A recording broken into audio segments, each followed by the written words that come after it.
June 6, 1944. 0630 hours. Omaha Beach, Normandy. Asterisk, asterisk. The ramp drops. Salt spray mixes with diesel smoke.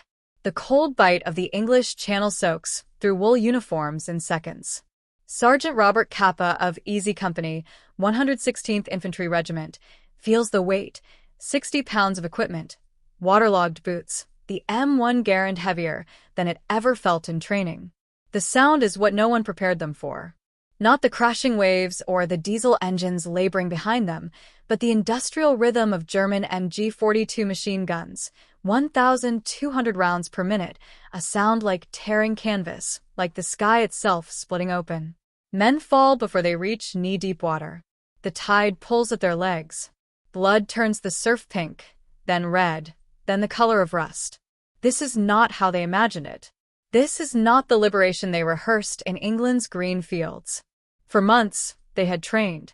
Slapdon Sands in Devon, where the British government evacuated entire villages to create a replica of this very coastline. They practiced amphibious landings until the movements became mechanical, until officers assured them that naval bombardment would soften German defenses, that aerial bombing would crater the bunkers, that the first waves would secure the beach before the second wave even touched sand. General Omar Bradley had reviewed the plans. Field Marshal Bernard Montgomery had approved the coordination. Eisenhower himself had postponed the invasion once already, waiting for weather, waiting for that narrow window when tide and moonlight and storm patterns aligned. They were told this would be the beginning of the end. They were told this would be difficult but achievable. They were not told that the bombers, flying blind through cloud cover, would miss their targets entirely, dropping their payloads 3 miles inland, leaving the Atlantic wall intact. They were not told that the naval bombardment, curtailed to preserve secrecy, would bounce off reinforced concrete or bury itself in sand without detonating. They were not told that the DD tanks, amphibious Sherman tanks designed to support the infantry, would sink in the rough seas, 27 of 29 drowning their crews before firing a single shell.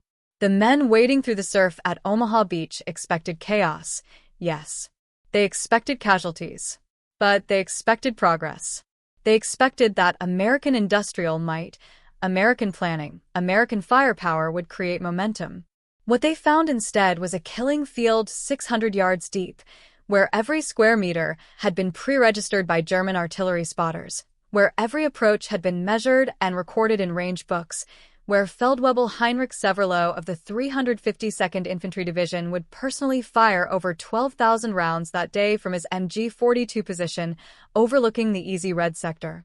What they found was that all their training, all their equipment, all their confidence meant nothing against the simple mathematics of overlapping fields of fire. The 352nd Infantry Division was not supposed to be there. Allied intelligence had placed them near St. Lo, miles inland, believing only the depleted 716th Static Division defended this stretch of coastline. But Rommel, in the months before the invasion, had reinforced Normandy's defenses with combat-tested units from the Eastern Front. The 352nd had fought in Russia. They knew cold. They knew fear. They knew how to kill efficiently. When their forward observers spotted the invasion fleet at first light, over 5,000 ships stretching to the horizon, the largest armada in human history, they did not panic. They waited. They had ammunition. They had concrete. They had orders to hold the beach at all costs, and costs were something they understood. Private First Class Harold Baumgarten, 116th Infantry Regiment, Company B, took a bullet through the left cheek before he reached dry sand. The round shattered teeth exited below his ear, but he kept moving. He would later write that he saw men around him torn apart, not wounded but disassembled, reduced to components. He saw a soldier carrying his own severed arm. He saw intestines spilling onto wet sand, pink and gray, steaming in the cold morning air. He saw men drown in 3 feet of water, too wounded to stand, too heavy with equipment to float. The beach was supposed to be crossed in minutes.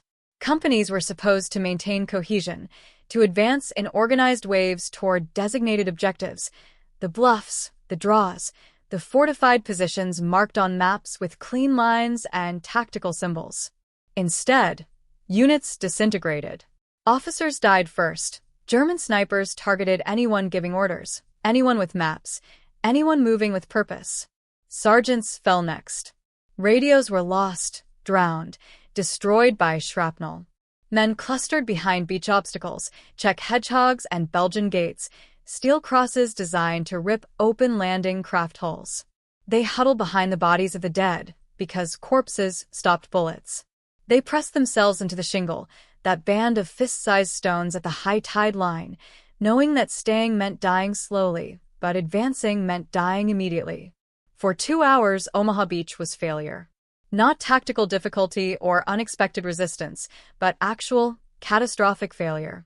General Bradley, aboard the USS Augusta offshore, received reports so dire he considered abandoning Omaha entirely, redirecting follow-up waves to Utah Beach or the British sectors. 2 entire regiments, over 3,000 men, pinned down on a beach 6 miles long, unable to advance, taking casualties at rates that would empty the beach of living soldiers before noon. No one was moving off Omaha Beach. No one was taking the bluffs. The invasion, at its most critical point, at the sector where the deepest penetration was required to link British and American forces, was stopped cold. But then, in small groups, leaderless, uncoordinated, men began to move. But then in small groups, leaderless, uncoordinated, men began to move. Not because of orders, there were no orders. Not because of a grand tactical realization, there was no time for analysis. They moved because staying was death, and death while moving felt more human than death while hiding. Bangalore torpedoes, long tubes packed with explosives, were shoved under barbed wire. Engineers, already suffering 50% casualties, crawled forward to blow gaps in the obstacles.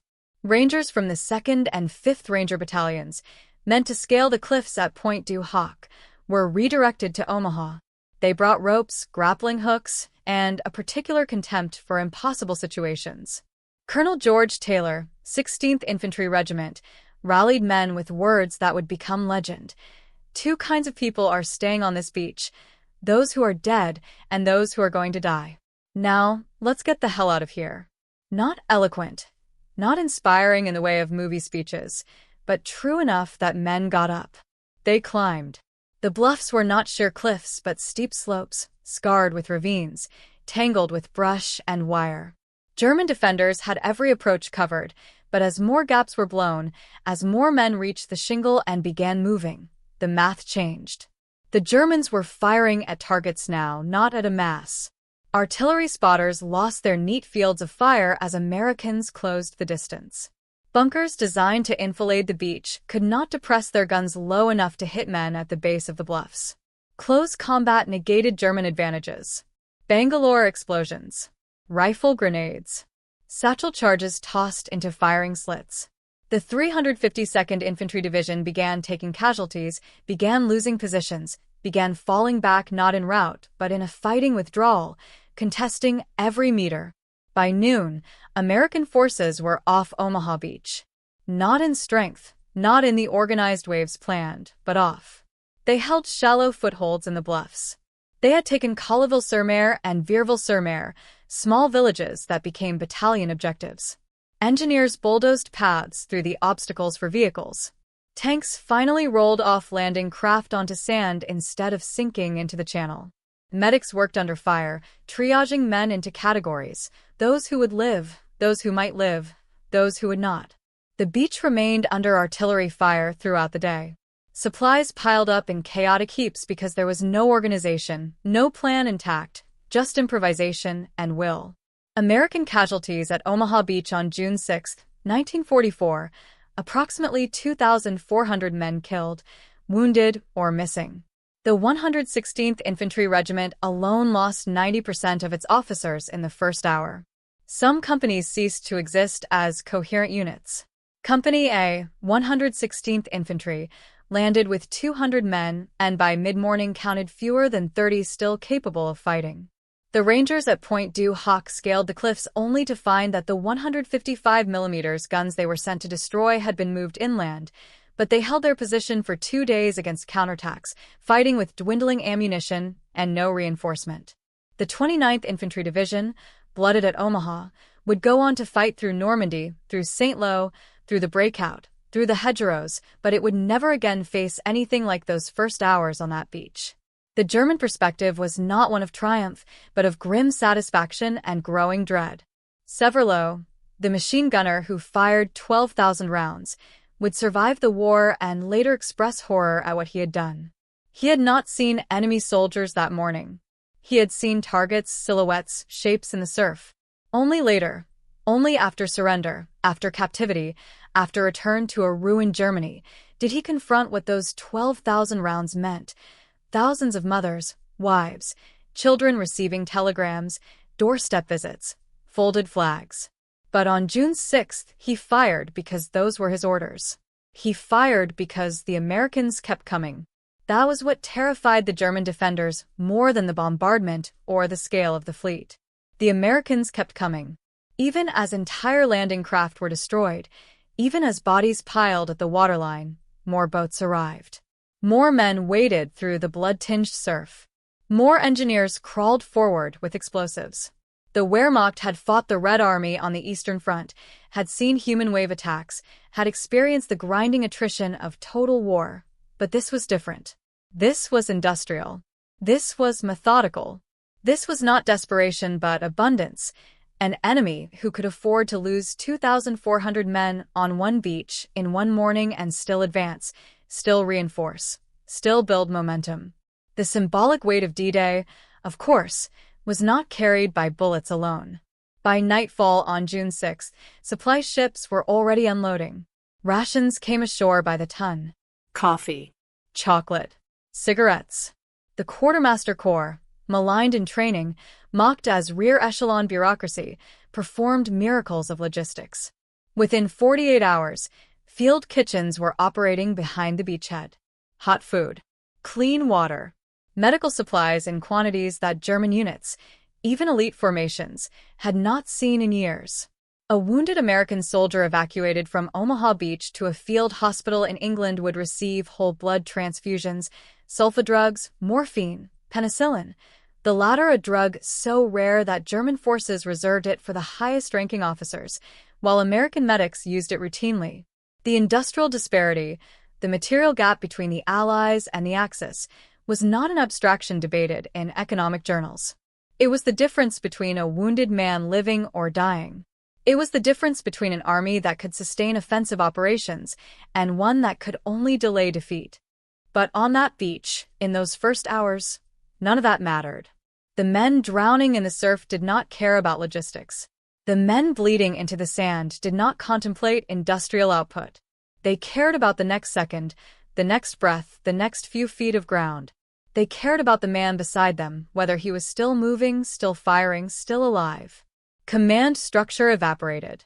Rank became irrelevant. Colonels took orders from sergeants. Privates led squads. The plan, that intricate masterpiece of staff work and coordination, disintegrated upon contact with reality, and what replaced it was not chaos but something older, something primal. Small groups of men, bound by proximity and terror, doing what needed to be done because no one else would do it. The contrast between expectation and experience defined D-Day. Officers expected textbook landings. Soldiers expected tough fighting but clear objectives. Both expected that American firepower would dominate. What they experienced was confusion so total that success became a matter of individual initiative rather than grand strategy. Eisenhower had written a speech taking full responsibility for failure, to be read if the invasion collapsed. He carried it in his pocket on June 6th, a single typewritten page accepting blame, releasing subordinates, acknowledging defeat. He never had to read it, but the existence of that speech reveals how narrow the margin was, how much depended on variables beyond control, weather, intelligence, the courage of men whose names he would never know. The emotional transformation was immediate and permanent. The soldiers who landed at Omaha Beach in the early morning were not the same men who climbed the bluffs by afternoon. They had believed in preparation, in training, in the supremacy of American methods. They learned that preparation meant little when the plan failed. They learned that survival was not a reward for competence, but often a matter of chance, stepping left instead of right, boarding one landing craft instead of another, taking cover behind a certain obstacle that held against shrapnel while the one 10 feet away disintegrated. They learned that the human body was fragile in ways training films never conveyed. They learned that fear was not something to overcome, but something to endure, minute by minute, hour by hour, day after day. Historians would later dissect D-Day with academic precision. They would debate whether Omaha Beach was a near disaster redeemed by heroism or a necessary sacrifice in a larger strategy.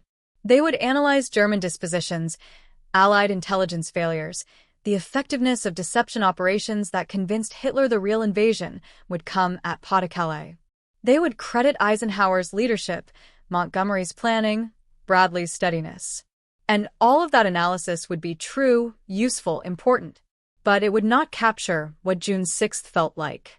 It would not capture the cold, the noise, the weight, the taste of salt and diesel and blood.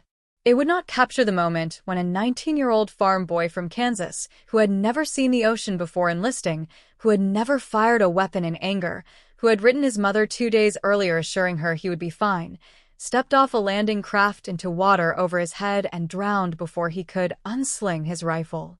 History would count him as one of 2,400 casualties, a data point, a percentage. But he had a name, a family, a future that ended in cold water on a French beach. The Germans defending Omaha Beach were not monsters. They were conscripts and volunteers, young men and old, some ideologically committed to Nazism, others simply defending what they were told was their homeland from invasion. Severloh, the machine gunner, was 20 years old. After the war, he would meet American veterans, would shake hands, would weep. He would say he was glad he had not killed more. He would say he wished he had not been there at all. But on June 6th, he did his duty as he understood it, and 12,000 rounds later, he retreated inland with his surviving comrades, knowing that something fundamental had shifted, that the Americans were ashore and would not be thrown back into the sea.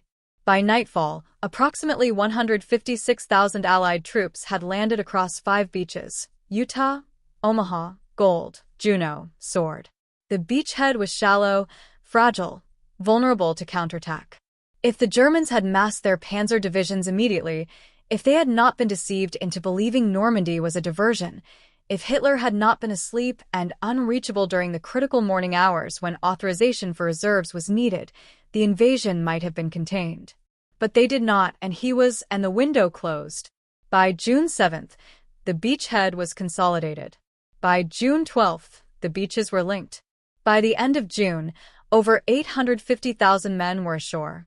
Omaha Beach, the bloodiest sector, the place where the invasion nearly failed, became a supply depot, a logistics hub, a name synonymous with sacrifice.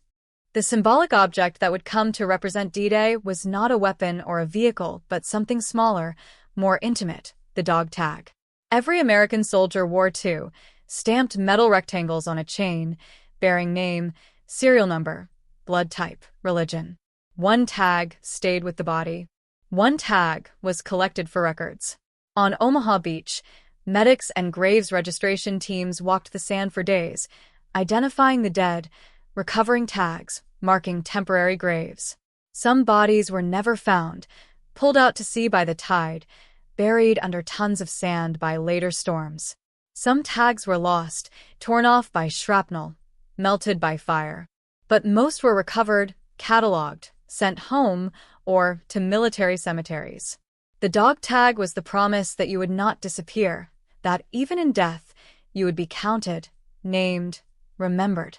It was a small metal declaration that the individual mattered, that the system, impersonal, vast, industrial, still recognized the person.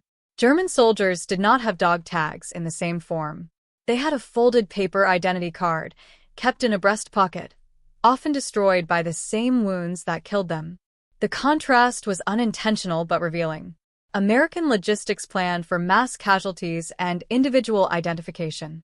German logistics, strained by years of total war, prioritized ammunition and fuel over administrative niceties.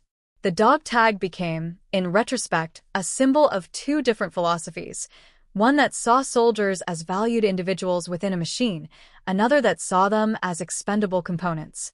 In the days following D-Day, as the beachhead expanded and fighting moved inland, soldiers discovered French civilians emerging from cellars and barns.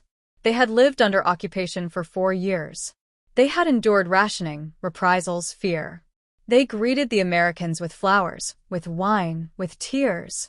They kissed unshaven cheeks, pressed bread and cheese into dirty hands, asked for news of Paris, of liberation, of the end. For the soldiers, exhausted, traumatized, still processing what they had survived, these encounters were disorienting. They had expected to be heroes. They felt like survivors. The gap between the French celebration and their own internal numbness was wide. They smiled because it seemed expected. They accepted the wine because refusing felt churlish. But many would later say they felt like frauds, that the real heroes were still on the beach, under white crosses, marked by dog tags and identification numbers. The transformation of ideology was slower, but no less profound. American soldiers in 1944 were not, by and large, ideological warriors. They were draftees and volunteers motivated by duty, patriotism, peer pressure, adventure, economic necessity. Few had clear conceptions of fascism versus democracy as abstract principles. They knew Hitler was bad, that the Nazis were the enemy, that their country was at war. But the visceral understanding of what they were fighting for came from experience, not propaganda. It came from seeing German efficiency in fortifications and wondering what that efficiency had built elsewhere. It came from meeting liberated French civilians and understanding that occupation was not a word, but a lived reality. It came from weeks and months later, advancing into Germany itself and finding the camps Bergen-Belsen, Dachau, Buchenwald, and realizing that the propaganda posters, the training films warning of Nazi atrocities, had undersold the horror. But on Omaha Beach, on June 6, 1944, the fight was simpler. It was survival. It was the man next to you. It was getting off the beach because staying meant dying. The grand narrative, the historical significance, the turning point of the war, all of that came later, was applied later, was understood later. In the moment, history was not being made. Hell was being endured. The sound of the MG42 would haunt veterans for decades. That tearing sound, that mechanical scream, would appear in dreams, in flashbacks, in quiet moments when a car backfired or a door slammed. The human brain is efficient at storing trauma, at cataloging danger, at ensuring survival by remembering threats. The men who survived Omaha Beach would carry June 6 with them for the rest of their lives. Some would speak of it readily, at reunions, to journalists, to grandchildren. Others would never speak of it at all, would deflect questions, would say only that they were there, and leave it at that. Both responses were true. Both were valid. There is no correct way to carry that weight. The epilogue of D-Day is not a conclusion, but a continuation. The invasion did not end on the beach. It was the beginning of an 11-month campaign across France, Belgium, the Netherlands, into Germany itself. It was the beginning of the end, yes, but the end was hard-bought, paid for in increments, measured in hedgerows and villages and river crossings. Omaha Beach was not the worst day of the war for many of its survivors. Some would see worse in the Hürtgen Forest, in the Battle of the Bulge, in the final desperate fighting as Germany collapsed. But it was the day that defined them, the day that divided their lives into before and after. The larger truth, the one that emerges not from tactical analysis but from the accumulation of small truths, is that D-Day succeeded not because of plans but despite them. It succeeded because individual soldiers made individual choices to move forward when everything in their bodies screamed to stay down, to hide, to survive by inaction. It succeeded because engineers kept working under fire, because medics kept treating the wounded in the open, because junior officers and sergeants stepped into roles they were never trained for and made decisions that saved lives and took objectives. It succeeded because the industrial might of America could replace losses, could send more men, more equipment, more supplies, could sustain offensive operations even after catastrophic casualties. And it succeeded because the alternative, failure, withdrawal, another year of war, Another year of Nazi occupation, another year of the camps, was unthinkable. The beach at Omaha is quiet now. The bunkers remain, concrete scars on green bluffs. The American cemetery overlooks the sea, row upon row of white crosses and stars of David, over 9,000 graves, each marked with a name and a date. Tour groups walk the sand. Historians point out landmarks: Easy Red, Dog Green, the Draw at Vierville, the seawall at Colleville. The tide still comes in twice a day, still washes the same sand, still carries the same salt. But the blood is long gone, the bodies recovered, the wreckage cleared. What remains is memory, and memory is both more and less than history. History is the facts, the numbers, the strategic outcomes. Memory is the sound, the cold, the fear, the weight. June 6, 1944. Omaha Beach. What really happened was that men died and men lived, and the difference between the two was often nothing more than chance. What really happened was that a plan failed, and individuals succeeded.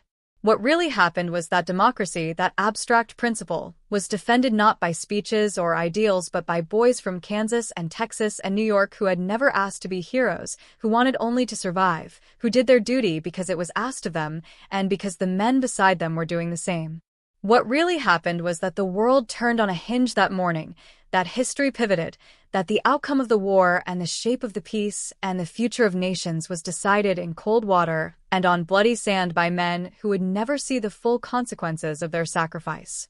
And what remains, what echoes across 80 years, is not the grand strategy or the famous speeches or the memorials, important as those are. What remains is the dog tag, the small metal promise that you'll be remembered, that your name will not be lost, that you mattered. What remains is the knowledge that freedom, democracy, the world we inherited, was purchased at a price so steep that we who did not pay it can only honor it, imperfectly, inadequately, by remembering not just the victory but the cost. By remembering that before Omaha Beach was a historic site, it was a slaughterhouse. By remembering that before D-Day was a triumph, it was a gamble. By remembering that before those men were heroes, they were terrified. And they went anyway. Into the cold water, into the fire, into history. That is what really happened on June 6, 1944.